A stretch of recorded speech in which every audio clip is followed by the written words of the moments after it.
Good morning everybody and welcome back to Thai Talk with Dan, the channel where we try to talk about everything Thailand.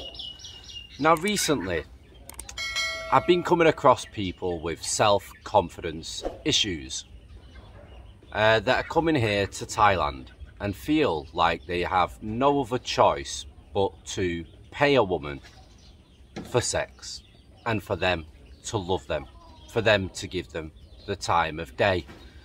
They have been knocked that hard by women in their own countries from previous relationships, things that women have said, the dating game back home where it's not worked out too well.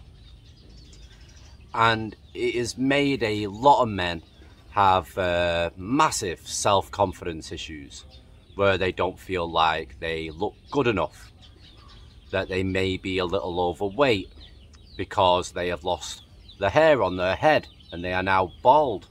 A couple of women might have made a few statements to them and they've got self-confidence issues.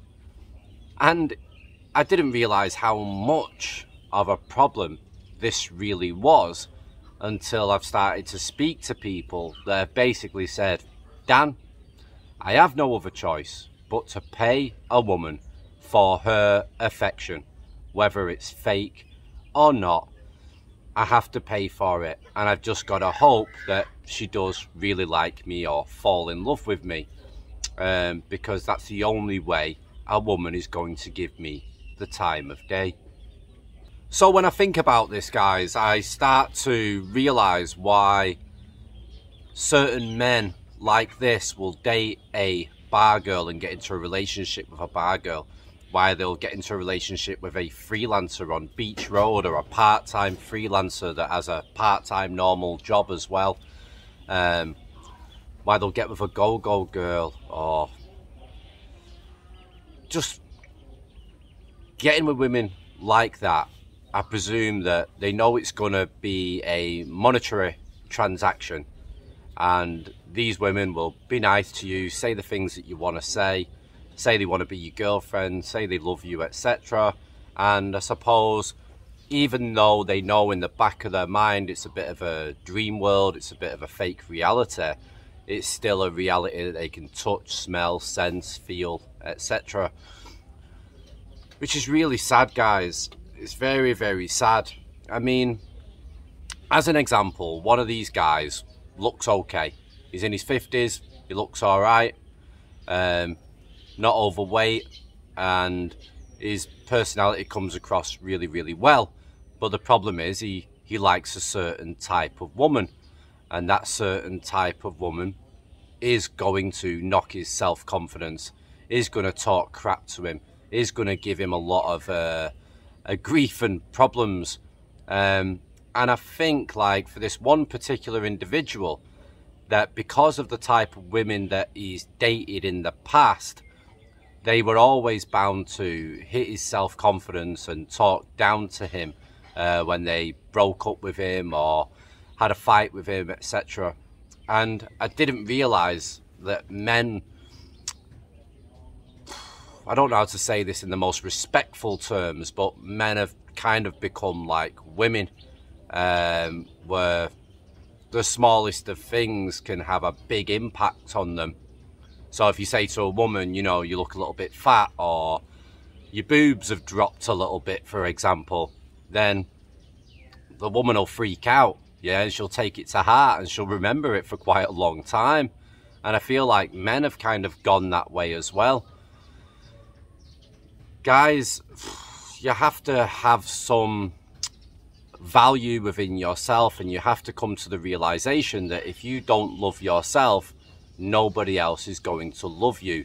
So rather than just keep dating women and getting with the wrong type of women over and over again, where it's probably going to end badly for you and your confidence is going to get knocked once more and going to make you feel more, I don't know, ashamed of yourself, or your self-worth is going to go be even more depleted, then you really need to concentrate on yourself, the value of yourself. You know, not everything comes down to looks, ladies and gentlemen. Yeah, it comes down to your personality. I'm sure we've all, or near enough all of us, have had experience with a good looking woman with zero personality. I dated a woman many years ago. Well, a girl, I was a lot younger, and she was a lot younger than me. And I'm going back, guys, around about 20 years. And she moved in with me, and everything was great. She looked amazing, like a little Barbie doll, but really liked me, super cute, etc. But when I lived with her, I realised that she was lazy. She had a part-time job.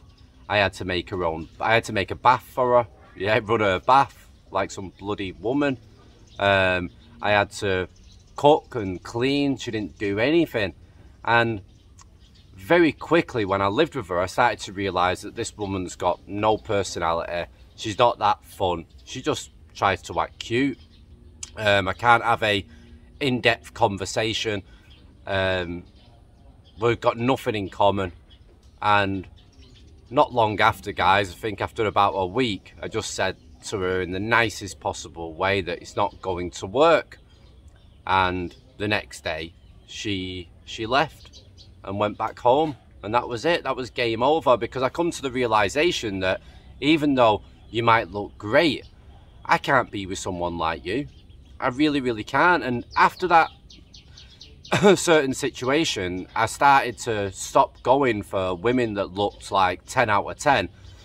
and I realised that I needed to go for women that was not the type of women that looked in the mirror all the time and thought they was always beautiful and I'm the best and everything, and wanted attention off men so much. I decided to give those women a wide berth and not go anywhere near them. And I got into a relationship for 7 years with a woman that was probably around about a 6 out of 10, possibly a 7 out of 10 if you want to classify it out of 10. But her personality was absolutely awesome. But in the end, guys, the 6 or 7 out of 10, even though she had an awesome personality, I didn't love her. I loved the person she was. I loved the fact that she was like my best friend, but I wasn't in love with her. There was no passion there for me. And I ended it at the end of the 7 years because I knew that it wasn't going to be a lifelong partner. You know, I come to that realization. So then I realized after that again that, okay, I need to try and get somebody who's like maybe an 8 or a 9 out of 10 and try and get that balance with a personality.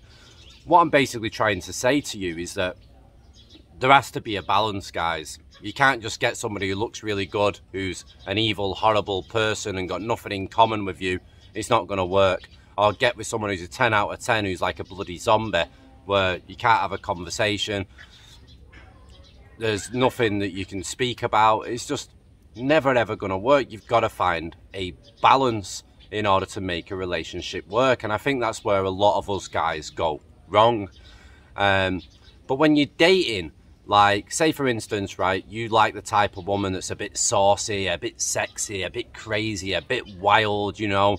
She's willing to do anything in the bedroom. She's that type of, like, I don't know what to call it, that kind of woman. The likelihood that a woman like that, right, is more than likely to cheat, more than likely to mess around, more than likely to have slept with many men and had many relationships that have not worked out. And when you get with a woman like that, the probability of you lasting with her is very slim.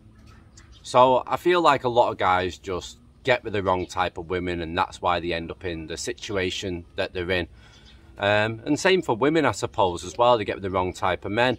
And the amount of single women that are in the 40s, in the 50s, nowadays, guys, I think is phenomenal.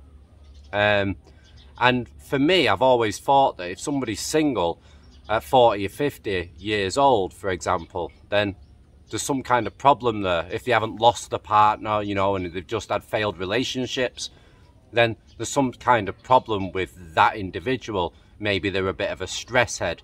a clean freak, they've got some weird quirks or some weird sexual desires.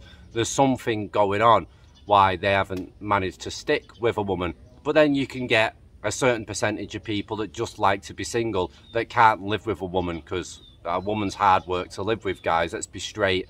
They can be very, very difficult. Not all women, of course, but some women can be just too much drama.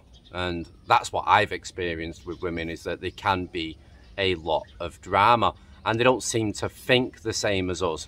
But I have met women that think like men as well, you know, but there's normally not the type of women that you are attracted to. But guys, anyway, I'm kind of going off topic here. With the self-confidence issues, guys, nobody has to be with a woman and pay for them for fake love. If you just want to pay, guys, because it's just all about sex for you, then that's up to you. Yeah, I get it. I get it. It's not my style, but I still understand it, because I'm not a person that just thinks one-track minded. I try to think outside the box, and I try to see things how other people see them, because my perception of reality is always different to everybody else's perception of reality. And I've learned to understand this kind of stuff as I've got older. So if you're paying someone, especially here in Thailand, right, for their love and their affection and their companionship, it is never, ever, ever going to work out well for you, because there always seems to come a day where that money can dwindle down, that money can come to a stop, and when it does, I guarantee you that woman is working out how she can get away from you, how she can take the things that you've bought and paid for, and how she can move on with another gentleman. And guys, that's only gonna hurt you even more and mess up your self-confidence even more. So stop paying for it. If you can't find a woman here in Thailand that you can have a genuine connection with, then don't find a woman here. Live here single, or go back home, guys, and start to date different types of women. And you never know. Life's like a box of chocolates. You never know what you're going to get. You might come across somebody that you never thought you'd be attracted to, you never thought you'd get along with. You've got to try something different. If you always do what you've always done, you're always going to get what you have always got. And it's a very, very true saying. It's something that it's a saying that I've always lived by. So guys, I know there are so many of you out there with self-confidence issues, low self-worth, and it's time to stop allowing women to make you feel even more bad than you already do. And it's time to start working on yourself, fixing yourself, and you need to start to love yourself before anyone else can possibly love you.